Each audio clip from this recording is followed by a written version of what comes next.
We're restructuring the client services team, Ellen. Today's your last day. The words sliced through the sterile air of the boardroom, delivered by Marcus Tate, the new managing partner at Caldwell and Partners. His face was a mask of rehearsed sympathy, but his eyes were cold, calculating. After 27 years, I sat there, my heart a drumbeat in my chest, trying to process the blow. "It's not personal," Marcus continued, pushing a folder across the glass table. "HR's put together a severance package. 3-month salary, benefits through the quarter." Lisa from HR, perched beside him, nodded like a bobblehead, avoiding my gaze. "This impacts multiple departments," she chirped. "It's not about your performance, wasn't it? At 59, I was the oldest in client services, my pay reflecting decades of expertise that had turned Caldwell and Partners from a small-time consultancy into a Chicago powerhouse. "Does Walter know?" I asked, naming Walter Caldwell, the founder, who'd hired me all those years ago. Marcus's jaw twitched. "All partners approved the restructuring." A dodge, and a weak one. Walter had been in Tokyo for a month, spearheading our Asia expansion. "Best of luck," Marcus said, his smile as hollow as his words. "Security will escort you to your desk. Standard procedure." I'd written that procedure 15 years ago. I'm Ellen Whitaker, and until 10 minutes ago, I was the Senior Director of Client Services at Caldwell and Partners, one of Chicago's top business consultancies. For nearly 3 decades, I'd built bridges with clients, learning their dreams, fears, and quirks, making them feel like family, not just accounts. Now I was being tossed out with a folder and a handshake, my life's work reduced to legacy fat. But as I packed my desk under the guard's watchful eye, I knew one thing. Marcus had no idea what he'd just unleashed. I joined Caldwell and Partners in 1997, when we were a scrappy outfit in a cramped loop office with 14 clients. Walter then, 40, had a vision, a consultancy where clients came first, not just their wallets. "Numbers are the game, Ellen," he told me at my interview. "But trust is the win. Not everyone can earn it." I took that to heart. While others chased flashy deals or corner offices, I became the client whisperer. I remembered birthdays, tracked their kids' graduations, knew who liked data deep dives and who wanted a quick sketch. I anticipated their needs.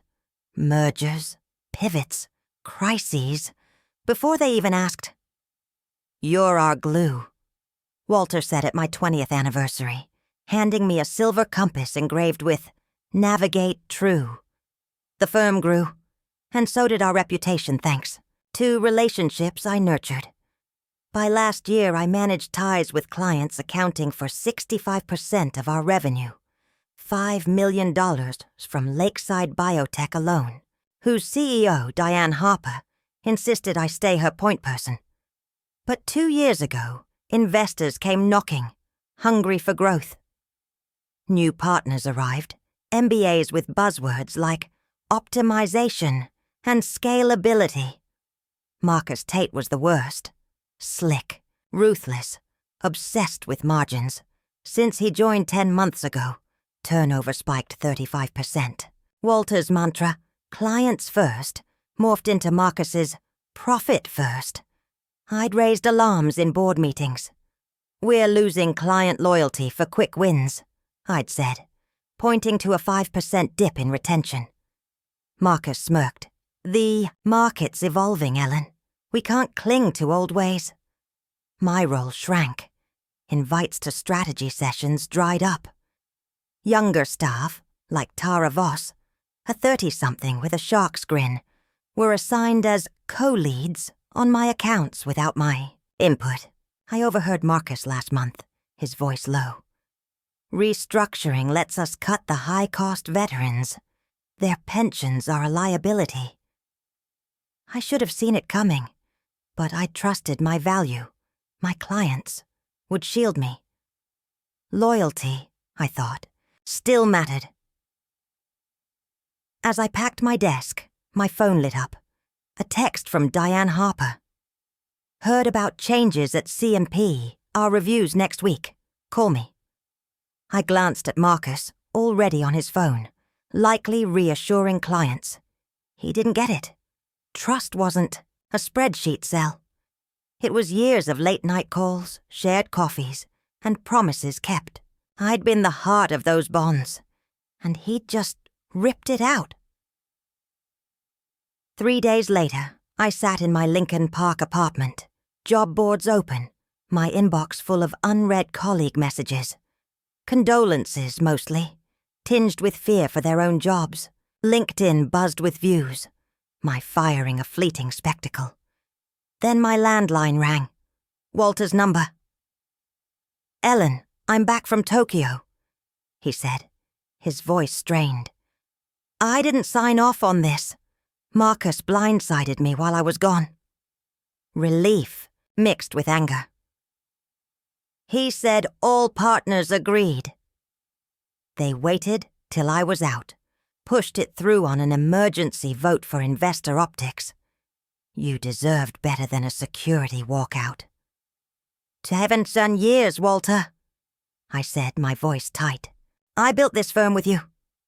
"I know," he said. "I want you back, a new role, reporting to me. We'll call it a mix-up." I laughed, bitter. Marcus called me legacy fat. There's no coming back from that. A pause. "Your accounts are with junior partners now. Tara's on Lakeside." "Good luck," I said. Diane had nearly fired Tara last year for pitching aggressive cost cuts that ignored Lakeside's values. "I'm sorry, Ellen. How are clients taking it?" "You tell me." "Not great," he admitted. "Diane's demanding a meeting. Others are asking questions." I hung up, my phone pinging with client messages. Diane, Greg from Horizon Tech, Carla from Unity Finance. Word was spreading, not because I'd said a word. I hadn't. But because clients talk. They golf together, sit on boards, swap stories. My firing wasn't just news. It was a betrayal of their trust. A courier arrived with an envelope from Susan Klein, a headhunter legend in Chicago's consultancy scene. Her note read, "Heard about C&P. Your client book is gold. Dinner tomorrow?" I set it down, picturing Marcus's smug face. I wouldn't torch Caldwell and Partners. I didn't need to. They'd lit the match themselves. At 7:15 a.m., Diane Harper called, no nonsense as always. "Tell me you're not gone." "I am," I said, stirring my coffee. "Restructuring." "Bull!" she snapped. "I've dealt with you for 15 years. Tara Voss emailed, acting like she knows my company. She lectured me on biotech last spring. "I'm sure they're doing what they think is best," I said, careful. "Cut the PR, Ellen. Where are you going?" "I'm weighing options. Figure it out fast. Our contract's up in 90 days. I'd rather stick with you." Professionalism urged me to defend Caldwell, but I said, "Thanks, Diane. I'll let you know soon." By evening, 9 more clients called. Greg, Carla, others. None solicited. They'd heard, and they weren't happy. At dinner, Susan Klein slid a folder across the table at a River North steakhouse. "4 firms want you," she said, glasses glinting. 2 are crafting roles for your client ties. The salaries were nearly triple my old pay, one with equity. "They're buying your relationships," Susan said. "Marcus miscalculated." I thought of his legacy fat jab. He hadn't seen this coming. Walter called the next day. Urgent. "Meet me, Ellen, noon, the Drake." Curious, I went. Walter looked drained, his tie loose. "Marcus is stonewalling me," he said. He's got the board thinking your firing was vital for modernization. Clients aren't buying it. Diane's furious. Horizon's wavering. 2 smaller accounts. Bailed. And I'll create a chief client advocate role. Reporting to me. Above Marcus. Higher pay. Full control. It was tempting. Once. What's the catch? He hesitated. Marcus wants me out. Early retirement. If clients keep jumping ship, he'll use it to force my exit. So that was it. Walter wasn't saving me. He was saving himself. I've got offers, Walter. Better ones. His face fell. You're turning me down? Business isn't personal, I said, echoing Marcus. You taught me that. Over the next week, I met Susan's firms. Each wooed me with praise, probing which clients might follow. North Star Consulting stood out. Smaller, client-focused, like Caldwell in its early days. Their offer. Equity. Partnership. A seat at the table I'd never had at Caldwell. Meanwhile, Caldwell was crumbling. Blogs reported client unrest. My old assistant, Jamie, texted. Diane walked out of a meeting with Tara. Horizons pulling their contract. Chaos. 3 clients had already left. Others were shopping competitors. Then the Chicago Business Chronicle called. Ellen Whitaker? A reporter, David Pratt, asked. I'm covering Caldwell and Partners' shakeup. Sources say your exit sparked a client revolt. Comment? I can't discuss Caldwell's decisions, I said, wary of my severance's non-disparagement clause. Fair. But 9 clients have now terminated contracts, tying it to your departure, and 22 signed a letter demanding Marcus Tate's ouster. Thoughts? I froze. A letter. I'm unaware of any letter, I said. Clients make their own choices. After hanging up, Jamie texted. Emergency board meeting tomorrow. Marcus, here's toast. An hour later, Walter called, voice raw. Did you orchestrate this client uprising? I haven't contacted anyone, I said. They're reacting to your choices. 70% of our clients are threatening to leave. Investors are livid. The board's in meltdown. Maybe they value trust over efficiency, I said.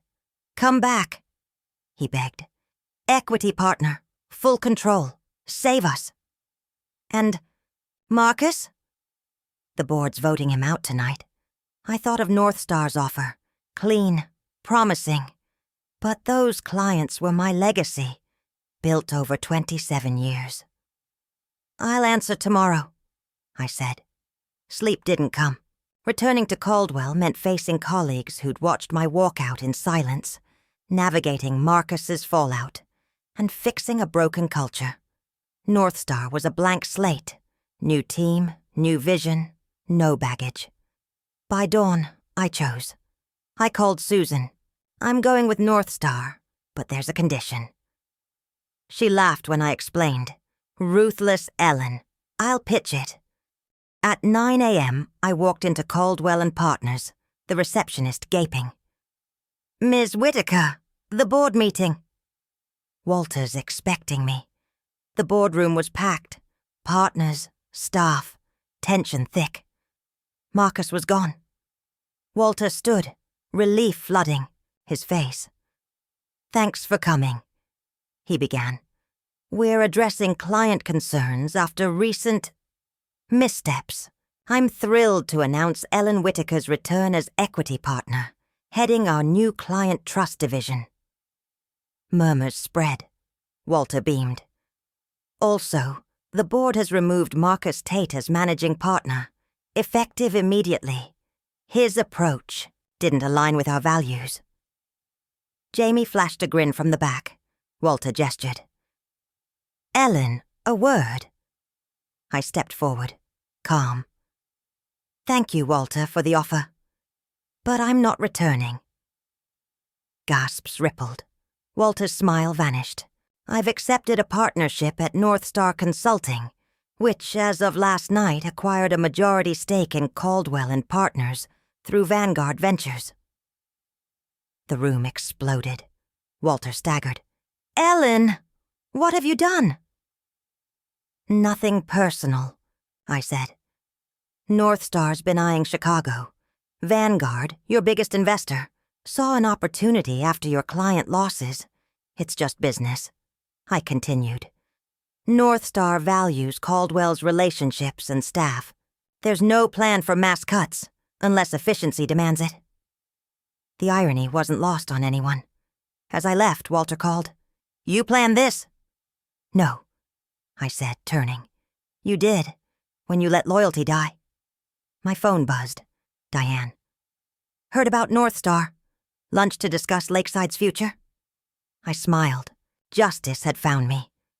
The Chicago Business Chronicle ran the story next day. Consulting coup, North Star acquires Caldwell and Partners, amid client revolt. My name appeared once in paragraph 12. Ellen Whitaker, former senior director, now a North Star, partner, will lead client integration.